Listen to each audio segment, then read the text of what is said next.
Mercredi 23 février, toute la commune de Grussenheim a dû être évacuée. Une bombe a été découverte le 3 novembre 2021. Cette bombe était sous la grange de Jean-Marie Baumann. Nous avions décidé de démolir un séchoir à tabac et la grange qui était derrière nous, parce que des jeunes voulaient acheter ce terrain. Et lors des travaux, on a donc démonté tout ce qui était bois. Et à un moment, le conducteur de la pelle s'est trouvé à rien faire puisque le bois, on était en train de l'enlever. Et il a commencé à arracher les dalles en béton qu'il y avait dans la grange. Et il y avait une partie qui n'était pas bétonnée. Donc il a mis son godet là-dedans et il a commencé à tirer. Et au premier coup de godet, quand il a tiré, il me dit je crois que j'ai un obus. Donc je suis allé voir. J'étais juste à côté, on était à 3 personnes dans un rayon de 10 mètres. Et puis je lui dis, mais c'est pas un obus. D'après moi, c'est une bombe de 250 kg américaine. Et je lui dis, et il y en avait déjà une qui était tombée à quelques mètres de là et qui était restée intacte. Donc ça c'était bien la deuxième. Grussenheim a été bombardée en janvier 1945.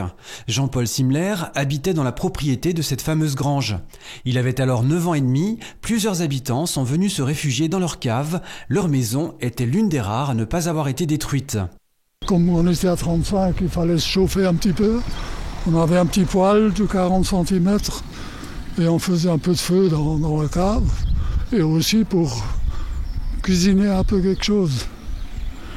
Et puis, avec ma mère, on est sortis. La cour était là. On était au milieu de la cour. J'entends un avion en l'air, alors je regarde. Il était en train de faire un piqué. Et je vois 2 bombes se détacher de l'avion. Ces bombes exploseront dans le jardin derrière la grange. Il est donc exclu que l'une d'elles soit la fameuse bombe retrouvée 77 ans après. Donc on a piétiné cette bombe pendant 70 ans, sans savoir qu'elle est là. Personne ne le savait. Jean-Marie a toutefois une théorie sur son origine. Il y avait un nid de mitrailleuse allemande MG42 qui arrosait le petit chemin qui se trouve juste à côté. Parce que j'avais parlé avec des gens qui s'étaient battus ici, lors des commémorations.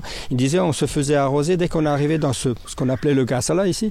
Et moi, j'avais trouvé des bandes de mitrailleuses. Et c'est pour ça. Donc je pense que l'avion a piqué pour essayer de neutraliser cette bande, ce nid de mitrailleuse. Il a lâché 2 bombes et aucune des 2 n'a fonctionné.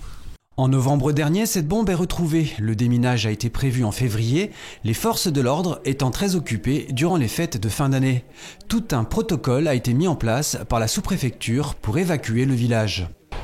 À partir du moment où la date a été fixée, on a fait une information 3 semaines avant avec un tract. Donc on a distribué ce tract dans toutes les boîtes aux lettres avec un questionnaire qui demandait aux habitants quelles étaient leurs possibilités de repli, ce qu'ils avaient l'intention de faire.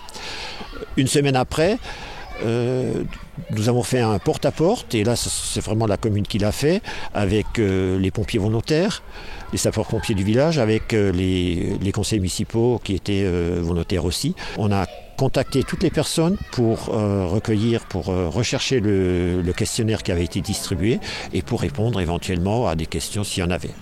Pour sécuriser le village, lors du débombage, les gendarmes ont été mobilisés pour évacuer la commune. L'opération au niveau gendarmerie avait vocation à s'opérer en 2 temps. Le premier temps à compter de 7 h du matin pour ce qu'on appelle la phase de bouclage. Bouclage, c'est-à-dire de verrouiller de tout ce qui est, entrée des véhicules ou en tout cas de tout ce qui est vague de mobilité sur l'intérieur de la localité. Deuxième temps, à compter de 8 h, il s'agissait de mettre en place ce qu'on appelle une tournée de porte-à-porte, communément appelée en termes gendarmerie, ce qu'on appelle une vague de ratissage, de telle sorte à se garantir que toutes les habitations ont été évacuées. Si tel n'était pas le cas, les personnes pouvaient très bien rester à domicile, sous condition qu'ils signent une décharge de responsabilité. 90 militaires ont été mobilisés pour cette opération. Durant l'intervention, les 4 démineurs ont remarqué que la bombe n'était pas explosive, mais incendiaire.